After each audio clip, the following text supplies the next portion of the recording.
پہلی بات یہ کہ پوری دنیا میں یہ حقیقت مسلم ہے کہ جتنی بھی کتابوں کے بارے میں یہ خیال ہے کہ وہ آسمانی ہیں، الہامی ہیں، یا جتنی کتابوں نے خود دعویٰ کیا ہے کہ وہ اس کائنات کے خالق کے کلام پر مشتمل ہیں، ان میں سے صرف ایک کتاب ہے قرآن مجید، جس کی انٹیگریٹی، اوتھینٹسٹی، اس پر قطعاً کوئی حرف آج تک نہیں رکھا جا سکا۔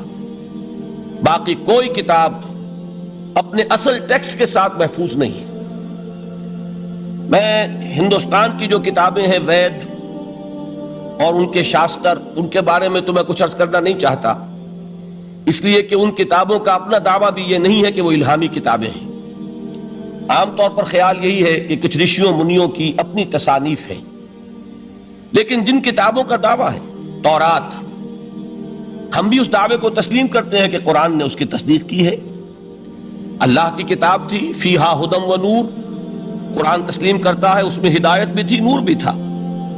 لیکن یہ کہ تورات کے ماننے والے خود تسلیم کرتے ہیں کہ وہ اصل تورات آج دنیا میں کہیں موجود نہیں۔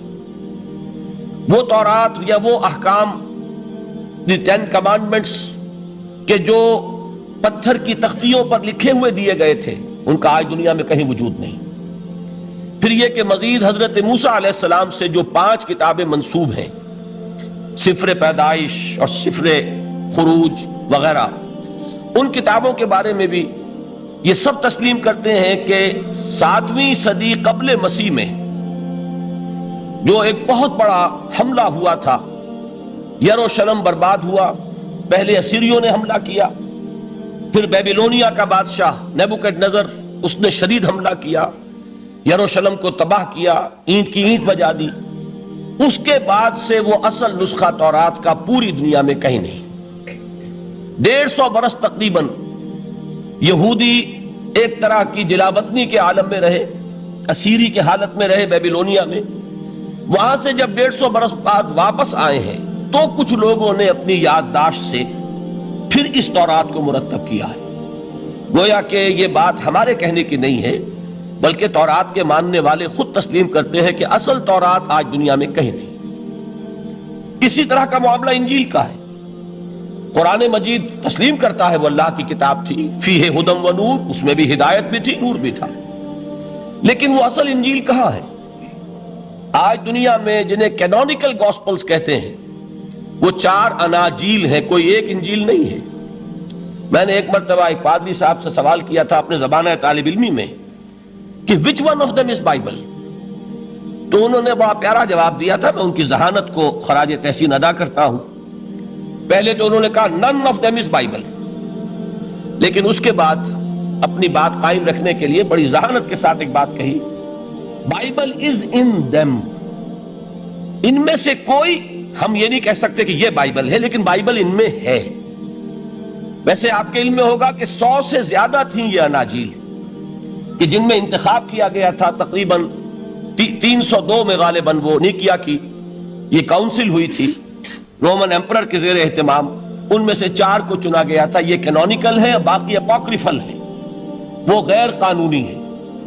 بہرحال ایک بات بالکل واضح ہے، حضرت مسیح علیہ السلام کی زبان یا عبرانی ہو سکتی تھی یا ارامائک، اور ان دونوں زبانوں میں انجیل کا کوئی نسخہ آج دنیا میں موجود نہیں۔ جو اس کا سب سے قدیمی نسخہ ہے وہ بھی گریک ٹرانسلیشن ہے، تو معلوم ہوا کہ ٹرانسلیشن تو اصل کبھی ہو ہی نہیں سکتا۔ واقعہ یہ ہے کہ کسی بھی زبان سے کسی دوسری کتاب کو جوں کا تو منتقل کرنا ممکن نہیں۔ قرآن مجید کا یہی وجہ ہے کہ علماء ایک بہت طویل عرصے تک ترجمے کی مخالفت کرتے رہے کہ کہیں ایسا نہ ہو کہ اگر لوگوں کی توجہ تراجم کی طرف ہو جائے تو اصل ٹیکسٹ کی طرف سے توجہ ہٹ جائے۔ لہذا آپ کے شاید علم میں ہو کہ جب پہلی مرتبہ ہندوستان میں امام الہند حضرت شاہ ولی اللہ دہلوی رحمۃ اللہ علیہ نے فارسی میں ترجمہ کیا تو بعض علماء نے ان کے خلاف باقاعدہ شورش برپا کی کہ آپ نے ایک غلط کام کیا ہے، قرآن مجید کا ترجمہ نہیں ہونا چاہیے، اس لیے کہ ترجمہ اصل نہیں ہوتا۔ آپ یقین کے ساتھ کبھی نہیں کہہ سکتے کہ آپ نے ایک زبان کے مفہوم کو دوسری زبان میں جوں کا توں ادا کر دیا۔ بہرحال ان دونوں کتابوں کے بارے میں ان کے اپنے ماننے والے اس بات کا اعتراف کرتے ہیں کہ وہ اصل کتابیں کہیں نہیں، اور دنیا میں سب نے تسلیم کیا ہے کہ قرآن واحد کتاب ہے، یعنی وہ یہ نہ مانے کہ یہ اللہ کا کلام ہے، لیکن یہ تسلیم کرتے ہیں یہ وہی کتاب ہے جو محمد نے صلی اللہ علیہ وسلم اپنی امت کو عطا کی، یعنی اصل میں تو یہ حضور کو ملی اللہ سے، اللہ نے دی امت کو، لیکن یہ کہ وہ پہلی بات کو مان لے تب تو وہ مومن ہو جائیں گے۔ میں نے اسی لیے کہا تھا کہ غیر مسلموں کی گواہی میں پیش کروں گا سب سے پہلے، اور یہ اس کی فہرست مجھے دینے کی ضرورت نہیں ہے، یہ بات میں پورے اطمینان کے ساتھ کہہ رہا ہوں کہ بے شمار مستشرقین نے اس بات کو تسلیم کیا ہے کہ یہ ماننا پڑتا ہے کہ اس کا ٹیکسٹ جو ہے پریزروڈ ہے، یہ محفوظ ہے، اس کی انٹیگریٹی، آتھینٹسٹی، اس کے بارے میں کسی شک و شبے کی گنجائش نہیں، یہاں تک کہ اس کی قرات میں اگر کہیں کوئی فرق ہے وہ فرق بھی محفوظ رکھا گیا۔ یہ 7 قرات اور 10 قرات کے جو قاری جو آپ کو ملتے ہیں، یہ ایک فن ہے اپنی جگہ پر کہ ذرا سا اس کی موڈ آف ریسیٹیشن کے اندر بھی اگر کوئی فرق ہے تو وہ فرق بھی محفوظ ہے، یہ نہیں ہے کہ جو شخص جس طرح چاہے پڑھ لے، بلکہ یہ کہ اس کا ایک ایک شوشہ محفوظ، اس کو پھر یہ کہ سب سے بڑی بات یہ کہ اس کی حفاظت کا ذریعہ لوگوں کا حفظ، ان کے سینوں میں اس کا جمع ہو جانا۔ خود نبی اکرم صلی اللہ علیہ وسلم سے اللہ تعالیٰ نے فرمایا تھا کہ لا تحرک بہ لسانک لتعجل بہ ان علینا جمعہ وقرآنہ فاذا قرأناہ فاتبع قرآنہ ثم ان علینا بیانہ۔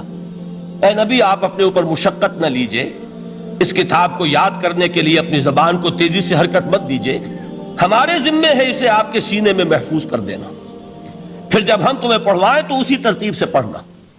تو یہ قرآن مجید کا جمع کیا جانا، یہ ہمیں معلوم ہے کہ یہ 22 برس کے عرصے میں نازل ہوا، نجمن نجمن، تھوڑا تھوڑا کر کے، لیکن اس کو جمع کرنے کا کام بھی خود اللہ نے اپنے ذمہ لیا تھا۔ ان علینا جمعہ وقرآنہ، یہ بات آ گئی ہے تو میں عرض کر دوں، ہمارے ذہنوں میں ایک مغالطہ ہے، اور اس مغالطے کی وجہ سے دشمنوں کو فائدہ پہنچتا ہے۔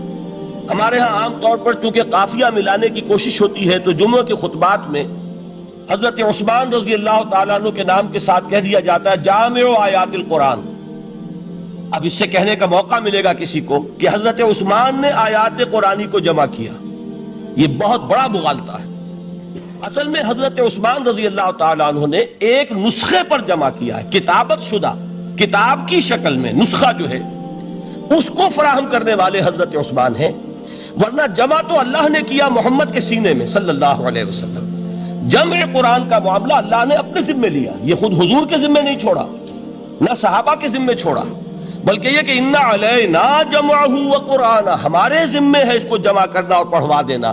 پڑھوانا ظاہر بات ہے بغیر ترتیب کے ممکن نہیں، اور احادیث میں آپ نے سنا ہوگا کہ بارہا یہ بات آپ کے سامنے آئی ہوگی کہ حضور ہر رمضان مبارک میں قرآن مجید کا دور فرماتے تھے حضرت جبرائیل کے ساتھ، اور آخری رمضان مبارک جو تھا آپ کی حیات دنیاوی کا، اس میں 2 مرتبہ پورے قرآن کا دور کیا ہے آپ نے حضرت جبرائیل کے ساتھ۔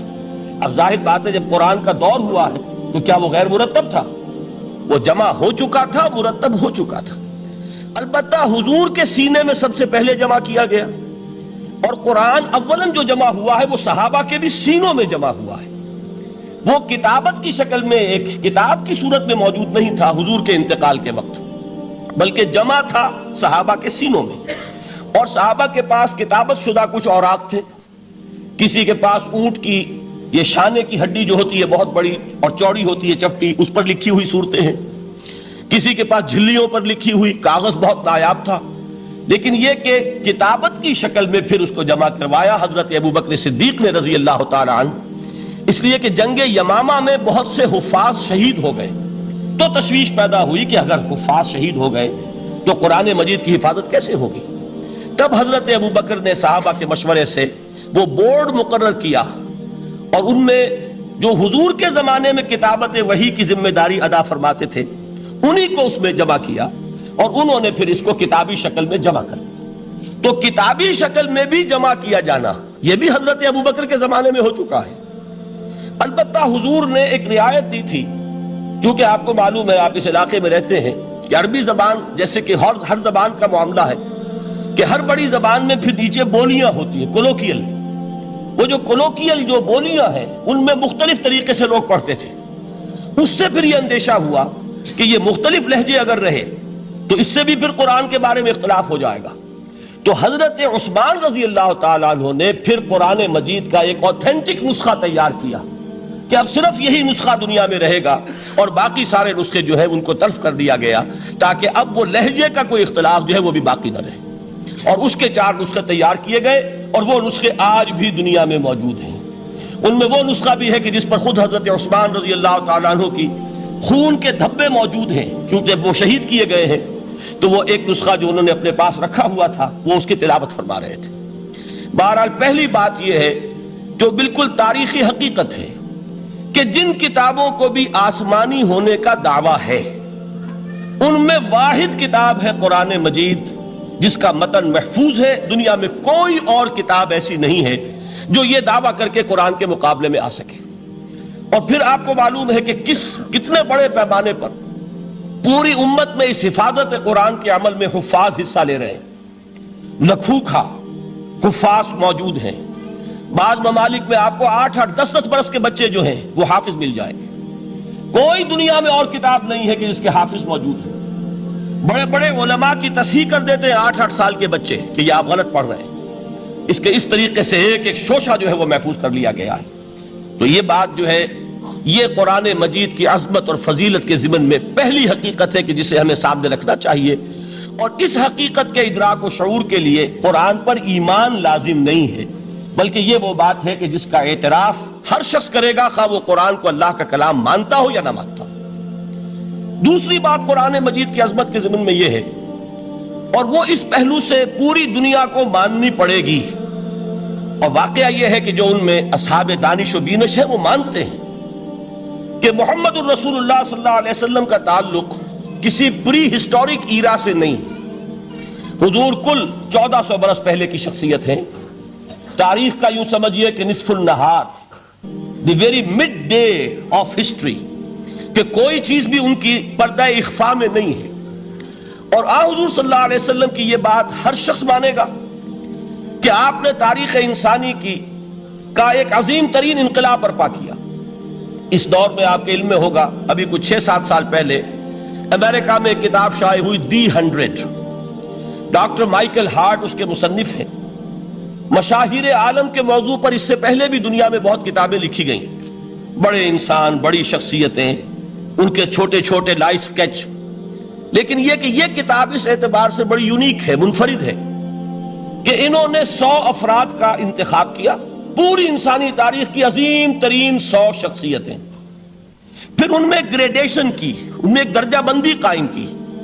یہ 100 تو ہے عظیم ترین پوری نوع انسانی میں، ان میں عظیم ترین کون ہے، پھر نمبر 2 کون ہے، پھر نمبر 3 کون ہے. یہی وجہ ہے کہ انہوں نے تاریخی اعتبار سے مرتب نہیں کیا، کرونالوجیکل آرڈر میں نہیں، بلکہ اس ترتیب سے کہ جو عظیم ترین انسان ہے اس کے نزدیک نمبر 1 پر اس کو لائے، پھر نمبر 2 پر جو ان کے بعد ہے. اور آپ کے علم میں یہ بات ہوگی کہ وہ ڈاکٹر مائیکل ہارٹ دی 100 میں نمبر 1 پر لائے محمد الرسول اللہ صلی اللہ علیہ وسلم. اور انہوں نے یہ کہا کہ بہت سے لوگ میری اس تصنیف میں نمبر 1 پر محمد کا ذکر دیکھ کر صلی اللہ علیہ وسلم حیران ہوں گے، اس لیے کہ ظاہر ہے وہ مسلمان نہیں ہیں، وہ تو عیسائی ہیں، تاحال بھی عیسائی ہیں. انہوں نے کہا کہ اس میں مجھے لازماً I owe an explanation، مجھے اس کی وضاحت کرنی پڑے گی. اور اس کی جو دلیل اس نے دی ہے وہ اس شخص کی ذہانت کی بہت بڑی عکاسی کرنے والی شے ہے. کہتے ہیں this is because he is the only person. یہ the only کو انڈرلائن کر لیجئے اپنے ذہن میں. واحد شخصیت ہے پوری نسل انسانی کی، supremely successful in both the religious and the secular fields. کہ زندگی کے یہ 2 خانے جو آج کے انسان نے اپنے ذہن میں قائم کر لیے ہیں، ایک خانے کو وہ کہتے ہیں یہ مذہبی خانہ، یہ انفرادی ہے، عقائد ہیں، عبادات ہیں، کچھ سوشل کسٹمز ہیں. اگر کوئی فوت ہو جائے گا تو کیا کریں گے، اسے دفن کریں گے، جلائیں گے، کیا کریں گے، پیدائش ہے اسے سیلیبریٹ کس طرح کریں گے، یہ سوشل کسٹمز ہیں. تو دنیا میں یہ مانا جاتا ہے کہ یہ تو ہے ریلیجس اور پرائیویٹ افیئر ہے زندگی کا، اور ایک ہے سیاست، معیشت، تمدن، قانون، عدالت، سیاسی نظام، معاشی نظام وغیرہ، یہ سیکولر فیلڈ ہے، اس میں کسی مذہب کی بات نہیں ہونی چاہیے، بلکہ یہ کہ جو بھی کسی ملک کے رہنے والوں کی اکثریت کی رائے ہو اس کے مطابق کام چلنا چاہیے۔ یہ ان کا ذہن ہے، ہمارا نہیں، معاذ اللہ۔ اسلام کے نزدیک انسانی زندگی انڈیویزیبل ہے، ناقابل تقسیم وحدت ہے، یہ ایک آرگینک ہول ہے، حیاتیاتی اکائی ہے جس کو تقسیم نہیں کیا جا سکتا۔ لیکن جدید ذہن کا تصور یہی ہے۔ اس تصور کے پس منظر میں دیکھیے کہ جو سب سے بڑی تحسین ہو سکتی تھی اور جو سب سے زیادہ ٹریبیوٹ پیش کرنے کا انداز ہو سکتا تھا وہ شخص نے پیش کر دیا حضور کو، کہ دونوں میدانوں میں بیک وقت انتہائی کامیاب انسان پوری تاریخ میں صرف ایک ہے، اور وہ محمد ہے صلی اللہ علیہ وسلم۔ اس لیے کہ جتنی بڑی شخصیتیں اور نظر آتی ہیں وہ یک رخی ہیں، یا ادھر عظیم ہے یا ادھر عظیم ہے۔ جو ادھر عظمت کی حامل ہیں دین میں، مذہب میں، اخلاق میں، روحانیت میں، جیسے حضرت مسیح خود یا گوتم بدھ، ان کا سیاست میں اس میں کوئی دخل نہیں، کوئی انقلاب برپا نہیں کیا، کوئی نئی حکومت قائم نہیں کی، تو وہاں انہیں زیرو دینا پڑتا ہے۔ اور اس کے برعکس سکندر اعظم ہے، اٹیلا ہے، چنگیز ہے، ہٹلر کو بھی چاہے تو شامل کر لیں، جس کی فتوحات جو ہے وہ جنگل کی آگ کی طرح پھیلی ہیں۔ کوئی مشرق سے مغرب تک پہنچ گیا، کوئی مغرب سے مشرق تک چلا آیا۔ ہٹلر کہاں آپ کو سکندر اعظم کہاں سے چلا؟ مقدونیہ سے اور دریائے بیاس تک پہنچا ہے، اور ادھر سے چنگیز ادھر سے گیا وہاں تک پہنچا ہے۔ اٹیلا جو ہے سینٹرل ایشیا سے اور یورپ کے میدانوں تک پہنچا ہے۔ لیکن مذہب اور اخلاق کے میدان میں انہیں صرف زیرو دینے سے کام نہیں چلتا، کوئی مائنس ویلیو معین کرنی پڑتی ہے۔ یہ ہے دنیا کی عظیم ترین شخصیتوں کا حال۔ ایک شخصیت ایسی ہے محمد کی صلی اللہ علیہ وسلم کہ ان کے بارے میں یہ کہنا مشکل ہو جائے گا کہ ان کی زیادہ عظمت جو ہے وہ مذہبی میدان میں ہے یا زیادہ عظمت جو ہے وہ سیاسی اور ملکی میدان میں ہے۔ ایک نئی تہذیب، ایک نیا تمدن، ایک نیا طرز حکومت، ایک نیا نظام معیشت، ایک نیا سماجی اور معاشرتی نظام، ایک نیا قانون فوجداری، ایک نیا قانون دیوانی، زندگی کے ہر اعتبار سے ایک انقلاب برپا کیا ہے۔ یہ ہے محمد الرسول اللہ کا وہ کارنامہ جس کو کہ غیر مسلم بھی تسلیم کرنے پر مجبور ہے۔ چنانچہ شاید آپ نے نام سنا ہو، ہندوستان نے جو بڑے بڑے انقلابی پیدا کیے اس صدی میں، ان میں ایک ایم این رائے، جو کمیونسٹ انٹرنیشنل، جو باسکو میں یوں سمجھیے کہ پوری دنیا میں اشتراکی تحریکوں کو کنٹرول کرنے والا ادارہ، یہ شخص اس کا بہت اہم کارکن رہا ہے، ایم این رائے۔ اس نے ایک کتاب لکھی، دی ہسٹوریکل رول آف اسلام، اور وہ تسلیم کرتا ہے کہ تاریخ انسانی میں عظیم ترین انقلاب وہ ہے جو محمد نے برپا کیا صلی اللہ علیہ وسلم۔ تو یہ چیز دوسری ہے کہ جس کو ماننا پڑتا ہے۔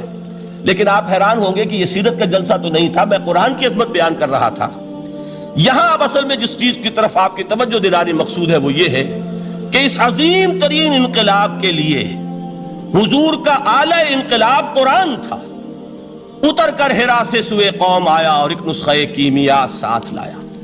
اس قرآن کے ذریعے ذہن بدلے، لوگوں کی سوچ بدلی، عقائد بدلے، نقطہ نظر بدلا، ان کا ویلیو سٹرکچر تبدیل ہو گیا۔ پہلے زندگی عزیز ترین متاع شمار ہوتی تھی، اب موت سب سے بڑھ کر خوش آئند ہے۔ شہادت ہے مطلوب و مقصود مومن، نہ مال غنیمت نہ کشور کشائی۔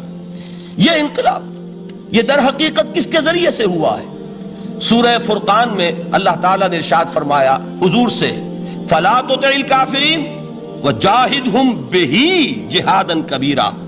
اے نبی آپ ان کافروں کی باتیں نہ مانیے، ان کے کہنے کی طرف متوجہ نہ ہوئیے، اور اس قرآن کے ذریعے سے جہاد کیجئے۔ جیسے کہ ابھی آپ کو بتایا نظام الدین صاحب نے، اصل انقلاب جو محمد نے برپا کیا صلی اللہ علیہ وسلم وہ تلوار کے ذریعے نہیں ہے، تلوار کے ذریعے انقلاب کی تکمیل ہوئی ہے۔ تو در حقیقت جو انقلاب آیا ہے، انقلاب پہلے آتا ہے انسان کی سوچ میں، انقلاب آتا ہے انسان کے نقطہ نظر میں، انقلاب آتا ہے انسانوں کی شخصیتوں میں، ان کے کردار میں، ان کے شب و روز کے انداز میں۔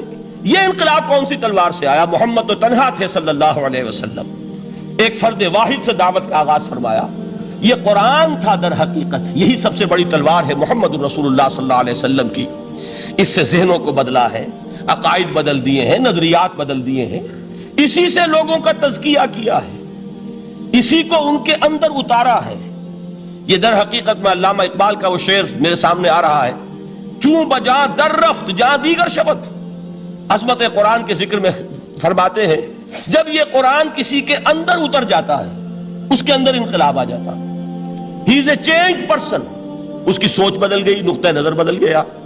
پہلے وہ کائنات کو سمجھتا ہوگا کہ خود بخود چل رہی ہے, اندھا بہرا مادہ اسے چلا رہا ہے, بائی این ایکسیڈنٹ یہ وجود میں آئی ہے. اب وہ سمجھتا نہیں ایک اللہ ہے, علی کل شیء قدیر بکل شیء علیم, الحی القیوم, جس نے اس کائنات کو بنایا ہے, جو اسے چلا رہی ہے, جو مدبر ہے. یدبر الامر من السماء الی الارض, تدبیر فرما رہا ہے. وہ ہے کہ جس نے اس کائنات کو پیدا فرمایا. پھر یہ کہ پہلے وہ سمجھتا ہو کہ میری زندگی کیا ہے, وہی جو کہ شہنشاہ ظفر نے کہا تھا کہ عمر حیات مانگ کے لائے تھے 4 دن, بہادر شاہ ظفر آخری تاجدار خاندان مغلیہ کا, کہ عمر دراز مانگ کے لائے تھے 4 دن, 2 آرزو میں کٹ گئے 2 انتظار میں. کل زندگی کیا ہے یہ 30 40 50 60 70 برس. قرآن نے بتایا نہیں. اور جو ترجمانی کی اقبال نے, تو اسے پیمانہ امروز و فردا سے نہ ناپ, جاویداں پہم دواں ہر دم جواں ہے زندگی. یہ تو ایک ابدی سلسلہ ہے, اس کے لیے کوئی اختتام ہے ہی نہیں. یہ موت جو ہے یہ دی اینڈ نہیں ہے. موت ایک زندگی کا وقفہ ہے, یعنی آگے چلیں گے دم لے کر. یہ انقلاب ہے انسان کے فکر کا اور سوچ کا. اس انقلاب کے نتیجے میں وہ جماعت تیار ہوئی صحابہ کرام کی, ڈیڈیکیٹڈ, کمیٹڈ, جو آخرت کے طالب تھے, جو اللہ کے عاشق, محمد کے دیوانے صلی اللہ علیہ وسلم, تن من دھن قربان کرنے کے لیے تیار. حضور کے چشم ابرو کی جنبش جو ہے وہ ان کے لیے گویا کہ ایک حکم کے درجے میں ہے, جس کی کہ لازماً تعمیل ہوگی. اور انہوں نے اپنی گردنیں کٹوا دی, اپنے گھر اجڑوا دیے, اپنا دنیا کا جو بھی کچھ اثاثہ تھا وہ قربان کر دیا, نشاور کر دیا. تب کہیں جا کر انقلاب آیا. اور یہ شخصیتیں جو تیار ہوئیں تو ان کے تیار کرنے میں ذریعہ کیا ہے؟ قرآن. یہی وجہ دیکھیے, نوٹ کیجئے, اسی بات کو دوسرے پیرائے میں عرض کر رہا ہوں کہ تاریخ انبیاء کے ضمن میں بھی ایک بڑی عجیب حقیقت سامنے آئے گی. حضرت موسیٰ علیہ السلام کے معجزات 2 بہت مشہور ہیں, عصائے موسیٰ اور ید بیضاء. ویسے قرآن مجید نے 7 مزید گنوائے ہیں, 9 آیات بینات, 9 بڑے کھلے کھلے معجزے جو فرعون اور آل فرعون کو دکھائے گئے. پھر آپ کو معلوم ہے کہ اسی عصا کی ضرب سے سمندر کا پھٹ جانا, اسی عصا کی ضرب سے ایک چٹان سے 12 چشموں کا پھوٹ بہنا, اور پھر یہ کہ من و سلوہ کا نزول ہے, اور غمام ہے صحرا کے اندر جہاں کوئی چیز سائے کے لیے نہیں ہے, ان کے اوپر ابر کا سایہ کیا جا رہا ہے. یہ سارے معجزے آپ کو نظر آ رہے ہیں. اسی طریقے سے حضرت مسیح علیہ السلام, کیسے کیسے معجزے. مردہ کو کہا قم باذن اللہ, اور کھڑا ہو گیا. گارے سے بنایا ایک پرندے کی شکل اور اس میں پھونک ماری اور اڑتا ہوا پرندہ ہو گیا. یعنی یہ کہ احیاء موتا اور خلق حیات یہ آخری معجزے ہو سکتے ہیں, اس لیے کہ یہ خالص اللہ تعالیٰ کے افعال ہیں. لیکن ذرا اس کانٹیکسٹ میں دیکھیے محمد کا معجزہ کیا ہے صلی اللہ علیہ وسلم.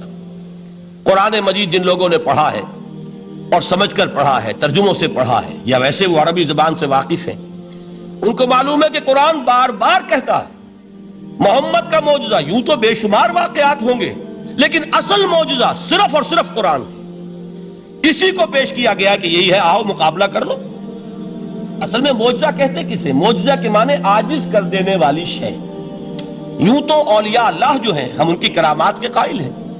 اللہ تعالیٰ اپنے کسی نیک بندے کے مقام اور مرتبے کے اظہار کے لیے کسی وقت کوئی ایسی چیز ظاہر کر دے جو قانون طبیعی کے خلاف ہو, تو یہ کرامات اولیاء حق ہے. اور اس درجے کی جو ظاہر بات ہے کہ جب اولیاء کے لیے کرامات ہے تو انبیاء کے لیے تو بہت ہوں گی. اصل معجزہ کسے کہتے ہیں؟ جسے کوئی نبی چیلنج کے ساتھ پیش کرتا ہے کہ یہ ہے میری رسالت کا ثبوت, آؤ مقابلہ کر لو. حضرت موسیٰ علیہ السلام کے جو اصل معجزے تھے وہ 2 تھے. ایک عصا جس کا کہ مقابلہ کیا, آپ کو معلوم ہے کہ فرعون نے تمام جو جادوگر تھے پورے مملکت کے انہیں جمع کیا اور مقابلہ کیا. تو جس چیز کو کہ پیش کیا جائے چیلنج کے ساتھ کہ آؤ تو مقابلہ کر لو, وہ اصل معجزہ ہوتا ہے اس نبی اور رسول کا. تو حضور صلی اللہ علیہ وسلم کا اصل معجزہ, یعنی معجزات, آپ یہ مغالطے میں مبتلا نہ ہو, میں بقیہ معجزات کی نفی نہیں کر رہا, یہ واقعات اپنی جگہ حق ہیں کہ حضور کو پتھر سلام کرتے تھے. حضور صلی اللہ علیہ وسلم جس کھجور کے تنے کے ساتھ ٹیک لگا کر خطبہ دیا کرتے تھے, جبکہ ابھی مسجد نبی میں ممبر نہیں بنا تھا, جب تعداد زیادہ ہو گئی مسلمانوں کی اور ضرورت محسوس ہوئی کہ ذرا بلند مقام پر کھڑے ہو کر آپ خطبہ ارشاد فرمائیں، تو پھر وہ ممبر بنا کر رکھا گیا۔ پہلے مرتبہ جب آپ ممبر پر چڑھ رہے تھے خطبہ دینے کے لیے، تو اس کھجور کے سوکھے تنے میں سے ایسی آواز آئی جیسے کوئی بچہ بلک بلک کر رو رہا ہو کہ وہ سعادت جو مجھے حاصل رہی تھی آج تک میں محروم ہو گیا۔ تو یہ انبیاء کا مقام ہے۔ مولانا روم نے اسی لیے کہا ہے کہ فلسفی کو منکر حنانہ است، از حواس انبیاء بیگانہ است۔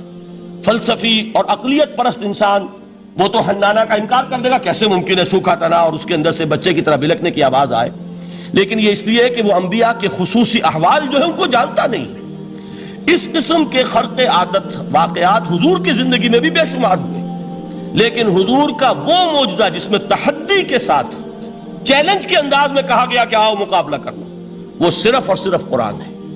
چنانچہ آپ سورہ بنی اسرائیل میں دیکھیں گے قُلْ لَئِنِ اجْتَمَعَتِ الْإِنسُ وَالْجِنُّ عَلَىٰ أَن يَأْتُوا بِمِثْلِ هَٰذَا الْقُرْآنِ لَا يَأْتُونَ بِمِثْلِهِ وَلَوْ كَانَ بَعْضُهُمْ لِبَعْضٍ ظَهِيرًا۔ اے نبی چیلنج کر دیجئے، اگر تمام انسان اور تمام جن مل کر یہ چاہیں کہ اس قرآن جیسی کوئی تصنیف کر دیں، تو چاہے وہ ایک دوسرے کا کتنی بھی اس میں مدد کریں اور تعاون کریں، وہ ہرگز قرآن جیسی کتاب تصنیف نہیں کر سکتے۔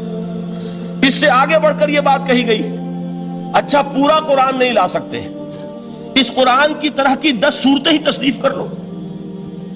جب اس کا بھی جواب نہیں دیا گیا تو جسے کہتے ہیں برسبیل تنزل، اور پنجابی میں کہتا ہے کہ برے کو گھر تک پہنچانا، وہ برے کو گھر تک پہنچانے کے لیے فرمایا ایک صورت ہی بنا لاؤ۔ یہ سورہ ہود میں اور سورہ یونس میں یہ مضمون آیا، اور پھر سورہ بقرہ میں ہجرت کے بعد جو پہلی سورت نازل ہوئی اس میں پھر اس کو دہرا دیا گیا، وَإِن كُنتُمْ فِي رَيْبٍ مِّمَّا نَزَّلْنَا عَلَىٰ عَبْدِنَا فَأْتُوا بِسُورَةٍ مِّن مِّثْلِهِ وَادْعُوا شُهَدَاءَكُم مِّن دُونِ اللَّهِ إِن كُنتُمْ صَادِقِينَ۔ کہ اگر تمہیں کوئی شک ہے اس کتاب کے بارے میں جو ہم نے نازل فرمائی ہے، شک کیا ہوگا؟ شک اسی بات میں ہوگا کہ شاید یہ محمد کا اپنا کلام ہے صلی اللہ علیہ وسلم، یا کوئی اور انسان ہے جو انہیں سکھا پڑھا رہا ہے۔ اگر تمہیں اس نوعیت کا کوئی شک ہے تو اس جیسی ایک صورت بنا لاؤ، فَأْتُوا بِسُورَةٍ مِّن مِّثْلِهِ۔ اور نوٹ کیجئے گا سورۃ العصر بھی سورت ہے، سورۃ الکوثر بھی سورت ہے، 3 آیات بھی اگر ایسی تم تصنیف کر کے لے آؤ تب تو تمہیں کچھ شک کرنے کا حق حاصل ہوگا، اور اگر نہیں کر سکتے تو جان لو فَإِن لَمْ تَفْعَلُوا وَلَن تَفْعَلُوا۔ پھر اگر تم ایسا نہ کر سکو اور ہرگز نہیں کر سکو گے، ذرا چیلنج کا انداز دیکھیے کہ ہرگز نہیں کر سکو گے، فَاتَّقُوا النَّارَ الَّتِي وَقُودُهَا النَّاسُ وَالْحِجَارَةُ، ڈرو اس آگ سے جس کا ایندھن بنیں گے انسان اور پتھر۔ اب اس بات کو سمجھیے کہ تاریخی حقیقت ہے یہ، جس کا کوئی کافر انکار نہیں کر سکتا، کہ وہ کوئی شخص اس چیلنج کو قبول کرنے کی جرت نہیں کر سکا۔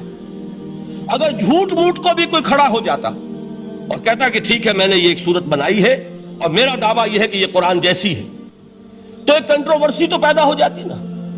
کچھ لوگ چاہے کہتے کہ نہیں یہ قرآن کے سطح کی نہیں ہے، لیکن یہ کہ اس کا دعویٰ تو ہو جاتا۔ لیکن تاریخ یہ بتا رہی ہے کہ سرے سے کسی شخص نے اس کی جرت نہیں کی، اس درجے وہ قرآن سے مرعوب ہوئے۔ تو حضور کا سب سے بڑا معجزہ جو آج تک زندہ ہے، اس کو ذہن میں رکھیے، میں نے جو حضرت موسیٰ حضرت عیسیٰ کے معجزات گنوائے ہیں وہ در حقیقت ان کی اپنی ذات کے ساتھ تھے۔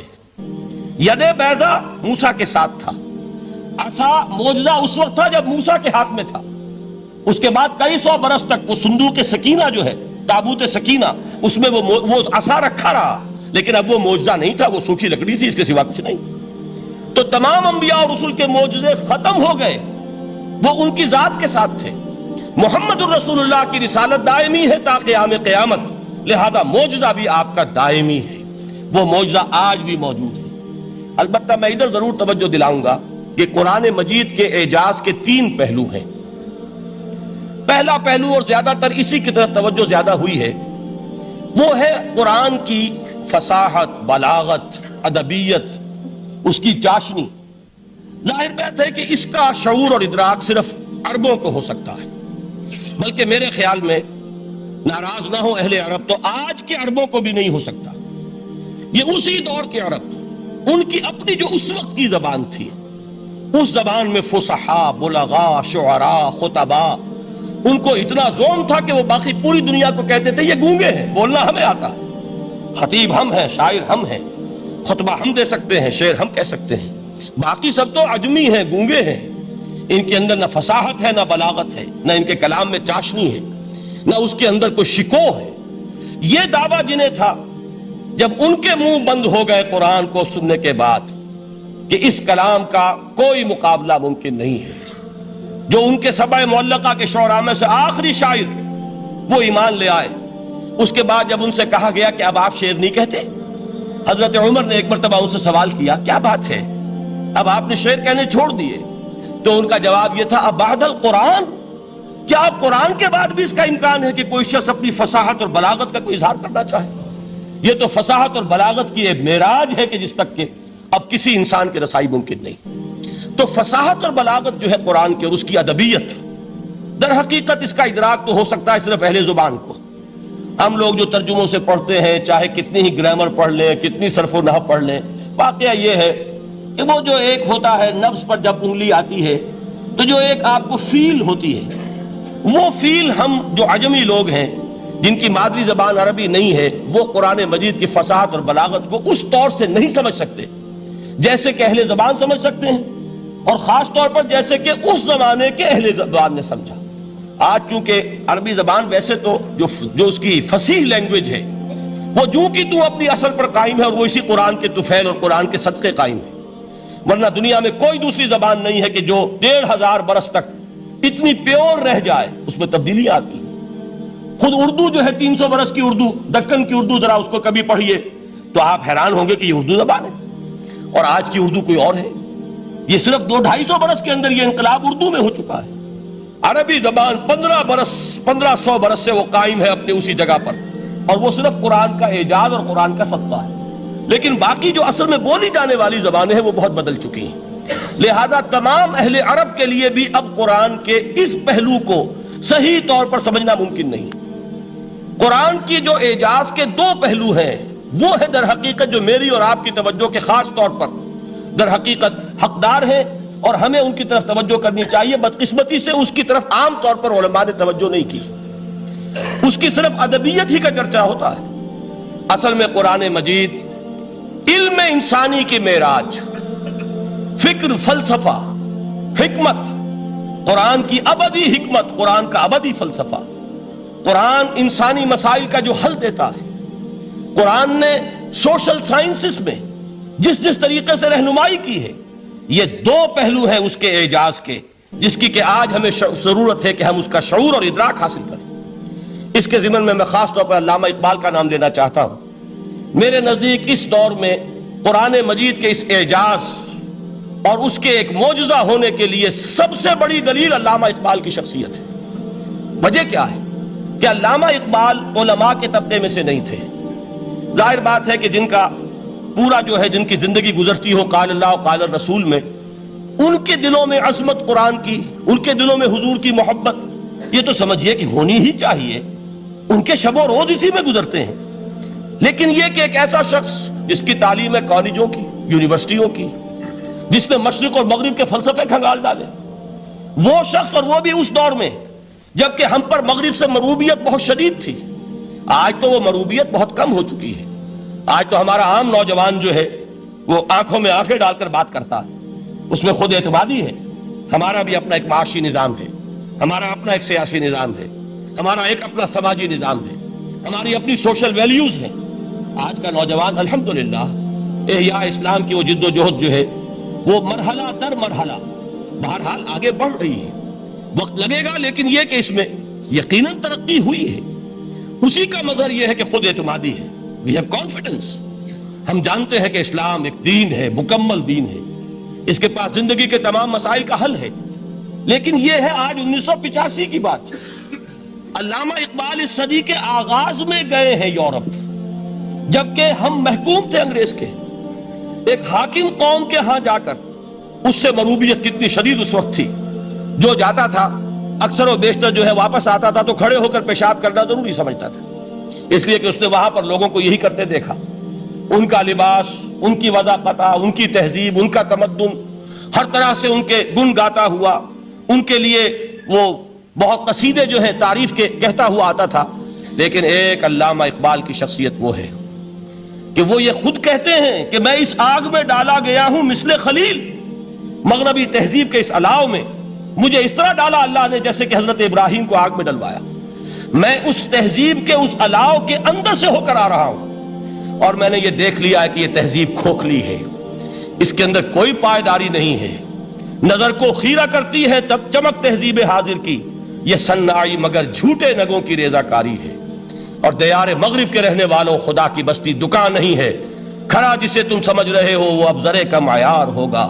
تمہاری تہذیب اپنے خنجر سے آپ ہی خودکشی کرے گی، جو شاخ نازک پہ آشیانہ بنے گا نا پائیدار ہوگا. اب آپ اندازہ کیجئے وہ شخص جو بنیادی طور پر فلسفی ہے، فلسفے کا طالب علم ہے، وہ جرمنی اور انگلستان میں جا کر فلسفے کھنگالنے کے بعد اسے اگر تسکین حاصل ہوئی، اس کے جو علم کی پیاس تھی اگر اسے سیری حاصل ہوئی تو صرف قرآن کے ذریعے سے. نہ کہیں جہاں میں اما ملی، جو اما ملی تو کہاں ملی میرے جرم خانہ خراب کو تیرے عفو بندہ نواز میں. یہ وہ شخص ہے آخری زندگی میں ان کا کام صرف ایک رہ گیا تھا، قرآن کی تلاوت. بڑے بڑے فلسفی ملنے آتے تھے علامہ اقبال سے ملنے، وہ سمجھتے تھے بڑی لائبریری ہوگی، جیسے بڑے وکیل اس کی لائبریری آپ کو معلوم ہے کتنی جلدیں رکھی ہوں گی، خوبصورت جلدیں بنی ہوئی، ایسے ہی کوئی بڑا فلسفی، بڑا پروفیسر، اس کی سٹڈی، اس کی کتابیں بڑی مروب کن ہونی چاہیے. لیکن علامہ اقبال کے ہاں سب کتابیں اٹھوا دی تھی انہوں نے، صرف ایک کتاب رہ گئی. اور سید نذیر نیازی کا نام آپ نے سنا ہوگا، انہوں نے جب یہ گواہی دی ہے، یہ واقعہ شاید آپ کے علم میں نہ آیا ہو، یہ بہت اہم واقعہ ہے.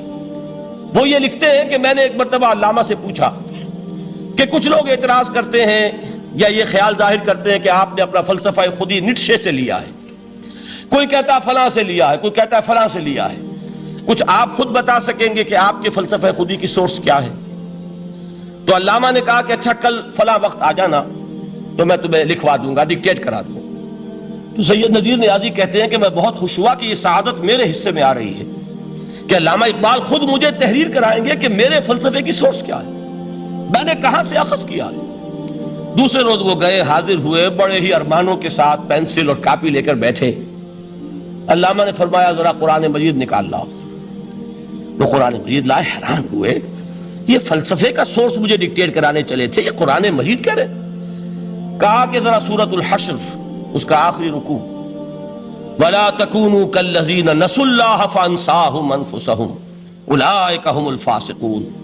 اے لوگوں، ان لوگوں کے مانند نہ ہو جانا جنہوں نے اللہ کو بھلا دیا تو اللہ نے انہیں اپنی خودی سے غافل کر دیا، اپنے آپ سے بیگانہ بنا دیا. یہی ہیں لوگ جو فاسق ہیں. علامہ نے کہا میرے فلسفے کی سورس یہ میں آپ کو بتانا چاہتا ہوں. اس معنی میں میں کہتا ہوں کہ اس دور میں علامہ اقبال کی شخصیت کو میں اعجاز قرآن کا سب سے بڑا مظہر سمجھتا ہوں.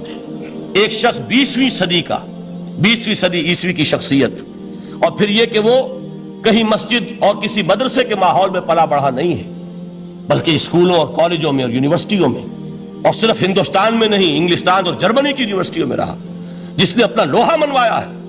وہ شخص اگر یہ کہتا ہے کہ میرے لیے فکر کی بنیاد، میرے فلسفے کی سورس، میری تمام سوچ کی رہنمائی جو ہے وہ اس کتاب نے کی ہے، تو معلوم ہوا کہ واقعتاً یہ قرآن مجید آج بھی معجزہ ہے. یہ بات تو ہوئی فلسفے اور فکر کے اعتبار سے. دوسرا پہلو جو اپلائیڈ پہلو ہے اس دور کے اعتبار سے وہ اہم تر ہو گیا ہے. انسان کے لیے جو پیچیدہ تمدنی مسائل ہیں، سیاسی مسائل کو کیسے حل کیا جائے، معاشی مسائل کا حل کیسے ہو، سماج میں توازن کیسے ہو، مرد اور عورت کے درمیان توازن کیسے ہو. ہوتا کیا ہے، یا عورت بھیڑ بکری کی طرح کی ملکیت بن جاتی ہے. ہمارے ہاں اردو میں جو اس کا محاورہ ہے کہ جوتی کی نوک، یہ اس کی حیثیت ہو جائے گی، یا دوسری طرف عورت کلوپیٹرا بن کر قوموں کی قسمتوں سے کھیلے گی. دنیا میں یہ دو انتہائیں ہوئی. کہاں نقطہ عدل کہاں ہے، کیسے بیلنس جو ہے اسٹرائک کیا جائے، مردوں کے حقوق اور فرائض اور خواتین کے حقوق اور فرائض، اس میں صحیح ترین ایکویشن ہے کیا. اسی طریقے سے فرد اور اجتماع، فرد اور ریاست، یا تو یہ کہ انسان کی انفرادی آزادی اتنی جا رہی ہے، مادر پدر آزاد، جس کا مظہر یہ ہے کہ آج انگلستان میں دو مرد بھی میاں اور بیوی کی حیثیت سے رہ سکتے ہیں، قانون تسلیم کرے گا ہسبینڈ اینڈ وائف، ان کو وہی حقوق حاصل ہوں. یہ ہے وہ آزادی. اور یا پھر یہ ہے کہ جو روس میں ہے یا دوسرے ممالک میں ہے کہ آزادی بالکل ختم، اور معلوم ہوا کہ ایک ٹوٹلیٹیرین سوسائٹی ہے، مستبدانہ نظام ہے. ان کے درمیان نقطہ عدل کہاں ہے؟ اسی طرح سرمایہ اور محنت، اگر ذرا سا سرمایہ کو چھوٹ ملتی ہے وہ مزدور کا خون چوستا ہے اور اس کا حق اس کو نہیں دیتا۔ اقبال نے بہت خوبصورت انداز میں کہا ہے کہ خواجہ از خون رگے مزدور سازد لال ناب، از جفائے دہ خدایاں کشت دہ کا نا خراب۔ انقلاب انقلاب ہے انقلاب۔ ایک طرف سرمایہ دار ہے جو مزدور کی رگوں میں سے خون نچوڑ کر سرخ شراب کا پیمانہ لے کر بیٹھا ہوا ہے، وہ در حقیقت مزدور کا خون ہے جو پی رہا ہے۔ ایک طرف وہ زمیندار اور جاگیردار ہے جو کاشتکار کا خون جو ہے چوس رہا ہے۔ تو یہ انتہا ہے، اور یا یہ ہے کہ اگر ذرا آپ مزدور کو یا اس کارکن کو تھوڑا تحفظ دیجئے تو وہ کام نہیں کرتا۔ ہمارے ہاں پچھلے دور میں یہی ہوا تھا۔ میں یہ برملا کہتا ہوں، آج بھی آپ کے سامنے کہہ رہا ہوں کہ بھٹو نے واقعہ یہ ہے بہت بڑا کارنامہ سر انجام دیا تھا۔ اس نے مزدور کو ایک سیلف ریسپیکٹ دی تھی، کاشتکار کو اپنی عزت کا احساس دیا تھا کہ میں بھی انسان ہوں، میرے بھی حقوق ہیں، لیکن نتیجہ اس کا نیگیٹو نکلا۔ مزدور نے کام کرنا چھوڑ دیا، معیشت کی گاڑی ختم ہو گئی۔ وہ چیز کہ جو متوازن ہو، جس میں مزدور کو اس کا حق مل رہا ہو اور پسینہ خشک ہونے سے پہلے اس کی جائز مزدوری اس کو مل گئی ہو، جس میں کہ انسان کسی سرمایہ دار کی رعیت بن کر نہ رہ جائے۔ دوسری طرف یہ کہ سرمایہ کے لیے بھی جو اس کا صحیح ہے کہ اس کو انسینٹیو ملے، وہ میدان میں آئے، اس کے اندر رسک لینے کے جو ہے وہ صلاحیت پیدا ہو۔ ان دونوں چیزوں کو کیسے متوازن کیا جائے؟ واقعہ یہ ہے کہ یہ ہے وہ پیچیدہ مسائل جن کا حل قرآن میں ہے۔ ہماری بدقسمتی کیا ہے کہ ہم نے خود ان چیزوں کے لیے دوسروں کے سامنے جھولی پساری ہوئی، ہم دوسروں سے بھیک مانگ رہے ہیں۔ ہمارا حال کیا ہوا تھا اس صدی کے شروع میں؟ مصطفیٰ کمال پاشا نے جب ترکی میں اسلام کے آئلی قوانین بھی منسوخ کیے، نوٹ کیجئے اس کو، یہ اسی صدی کے وہ صدمے ہیں جو ہم نے اٹھائے ہوئے ہیں۔ اور گاہے گاہے باز خواہی قصہ پاری نہ رہا، تازہ خواہی داشتن گر داغ ہائے سی نہ رہا۔ اس صدی میں کیا نہیں ہوا؟ عربوں کی ریوولٹ ترکوں کے خلاف، ان کے پیٹھ میں جو خنجر گھونپا، اور ایک انگریز، ایک کرنل لارنس کی وہ ساری شرارت، اس کے نتیجے میں ایک عظیم مملکت عثمانیہ، سلطنت عثمانیہ، دی گریٹ آٹومان امپائر، اس کے چیتڑے اڑ گئے۔ اور اس کے بعد وعدے کیے تھے عربوں سے کہ ہم تمہیں حکومت دیں گے، ہوا کیا کہ ان کے چھوٹے چھوٹے ٹکڑے کیے اور تقسیم کر لیے۔ مغربی سامراج کا دور شروع ہو گیا۔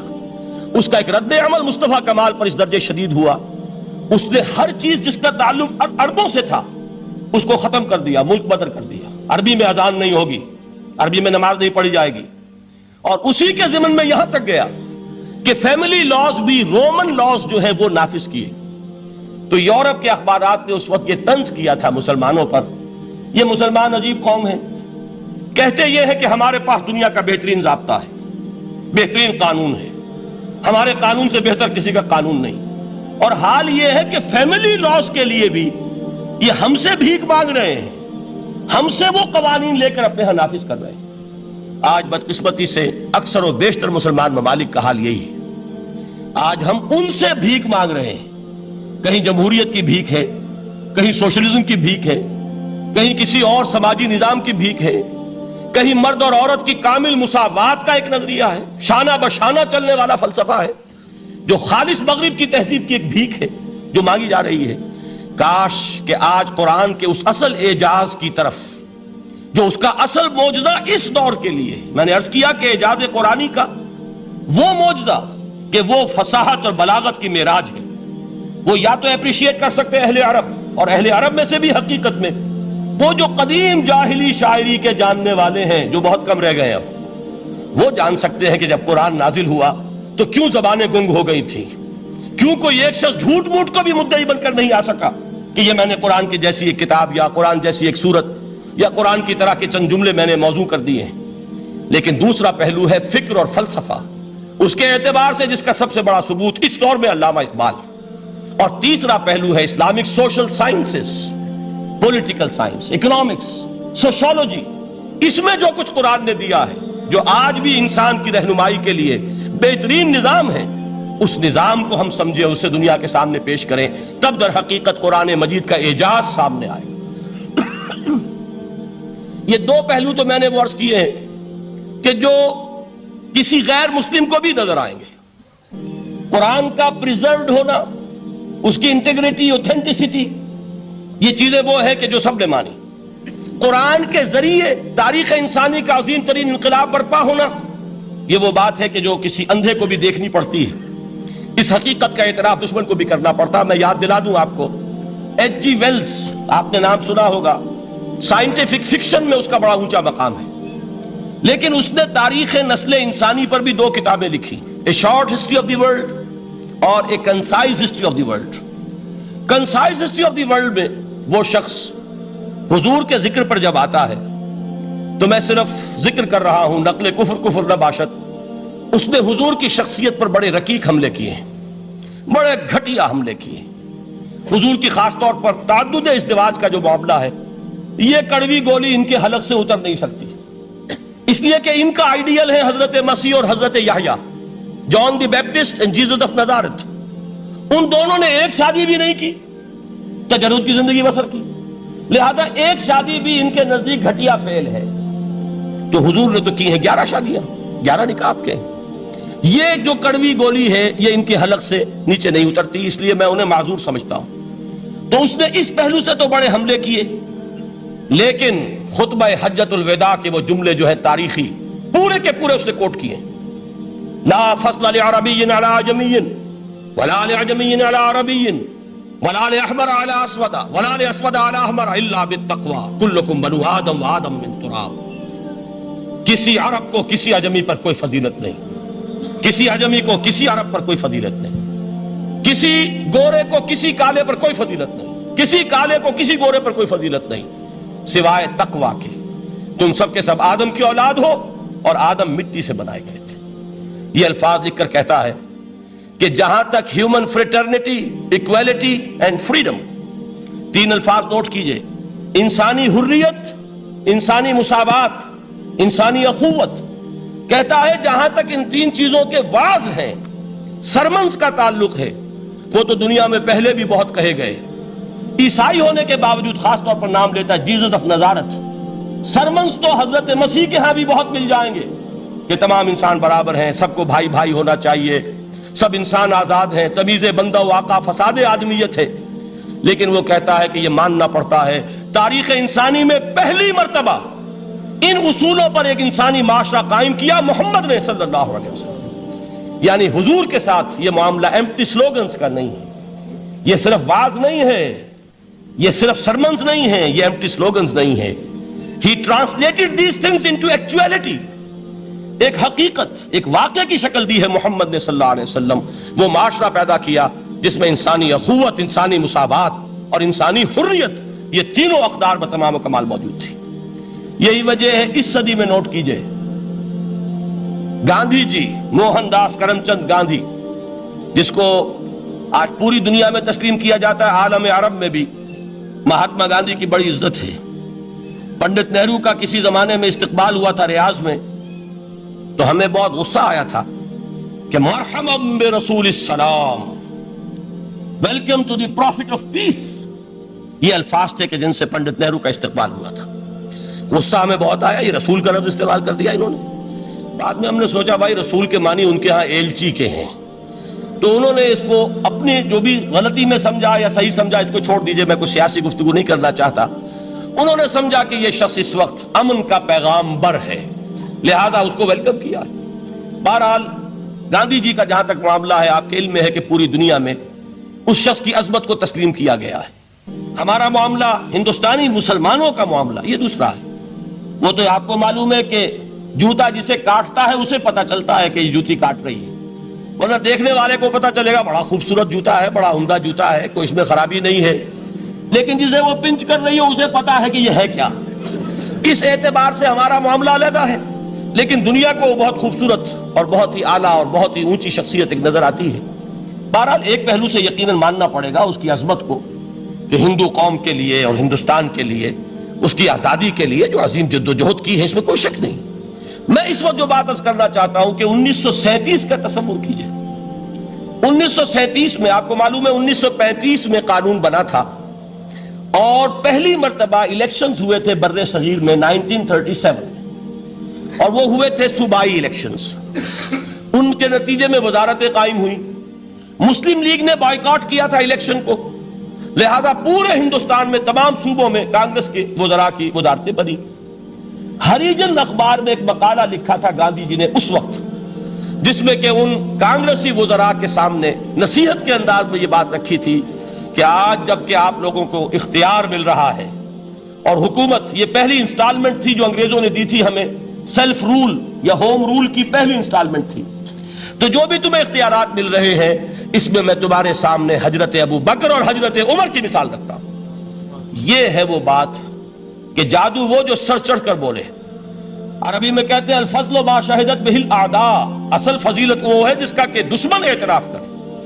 مہاتما گاندھی اگر اعتراف کر رہا ہے کہ تاریخ انسانی کی عظیم ترین شخصیتیں حکومت کی سطح پر وہ ابو بکر اور عمر ہیں، تو ابو بکر اور عمر کس درخت کے پھل ہیں؟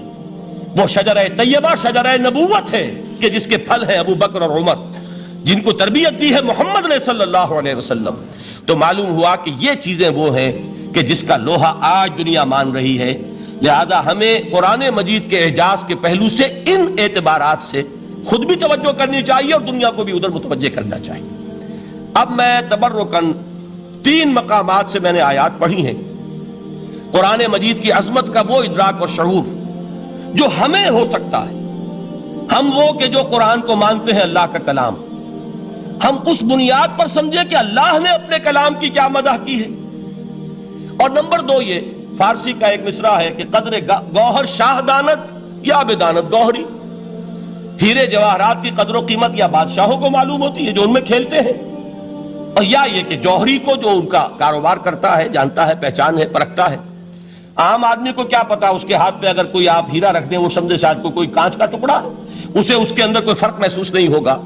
قدر گوہر شاہ دانت یا بدانت گوہری، کہ ہیرے جواہرات جو ہیں ان کی قدر و قیمت کا اندازہ یا بادشاہوں کو ہوتا ہے یا جوہری کو ہوتا ہے۔ تو قرآن مجید کا عظمت کا صحیح ادراک یا اللہ کو ہے یا محمد الرسول اللہ کو ہے صلی اللہ علیہ وسلم۔ باقی جو کچھ دنیا دیکھتی ہے وہ تو وہ ظاہر کا ایک پہلو ہے، وہ تاریخی حقائق ہیں جو میں نے آپ کے سامنے رکھے۔ باقی قرآن مجید کی عظمت کا کوئی صحیح ادراک ہو سکتا ہے یا وہ اللہ تعالیٰ کی زبانی اور یا ہوگا محمد الرسول اللہ صلی اللہ علیہ وسلم کے فرامین کی روح سے۔ اسی لیے میں نے 3 جگہ سے آیات پڑھی ہیں۔ ایک مقام سے سورہ رحمان کی ابتدائی 4 آیات، سورہ یونس کی 2 آیات، سورہ حشر کی 1 آیت، اور 3 احادیث نبویہ ہیں جن کا میں نے ذکر کیا ہے، اس لیے کہ تیسری جو ہے وہ بہت طویل حدیث ہے، وہ پوری میں اس وقت نہیں پڑھ سکتا تھا، اس کے صرف ابتدائی اور آخری کلمات میں نے اس وقت آپ کو سنائے۔ میں تھوڑی سی تشریح ان کی کروں گا تاکہ قرآن مجید کی عظمت کا جو نقش میرے اور آپ کے قلب پر ہونا چاہیے وہ صحیح در حقیقت ان آیات اور احادیث کی روشنی میں ہمارے دلوں پر قائم ہو جائے۔ دیکھیے قرآن مجید کی عظمت یہ کلام ہے، اس کی کلام کی عظمت کا پہلا پہلو ہے متکلم کی عظمت کے اعتبار سے۔ عربی میں کہا جاتا ہے کہ کلام الملوک ملوک الکلام ہے، بادشاہوں کا کلام کلاموں کا بادشاہ ہوتا ہے۔ بادشاہ جب گفتگو کرے گا معلوم ہوگا شاہانہ انداز ہے، ایک کوئی بھکاری گفتگو کرے گا یا کوئی کجرا گفتگو کرے گا، سبزی فروش کرے گا، کوئی مچھلی فروش کرے گا، ہر ایک کا پتہ چل جائے گا کہ کون بولا، وہ جس کو کہتے ہیں کہ تانت بازی راگ پایا۔ 2 جملے کوئی شخص بولے گا پتہ چل جائے گا کتنے پانی میں ہے، اس کے علم کا، فضل کا، تہذیب کا، تمدن کا کیا معیار ہے۔ اس لیے کہ کلام جو ہے در حقیقت متکلم کی پوری شخصیت کی عکاسی کرتا ہے۔